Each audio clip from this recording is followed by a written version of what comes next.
গৌতম বুদ্ধের শিক্ষা আমাদের জীবনের দুঃখের অবসান ঘটাতে সাহায্য করে। নির্বাণ লাভের পথে আমরা কামনা বাসনা থেকে মুক্তি পেয়ে সত্যিকারের শান্তি খুঁজে পাই।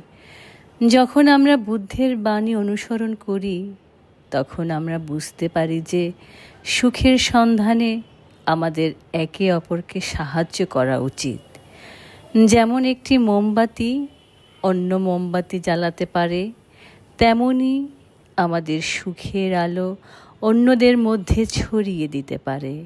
সুখের বিষয়টি কখনোই কমে যায় না, বরং যত বেশি আমরা ভাগাভাগি করি তত বেশি তা বৃদ্ধি পায়। তাই আসুন আমরা বুদ্ধের পথ অনুসরণ করি এবং একে অপরের সুখ অবদানে রাখি। নমো বুদ্ধা।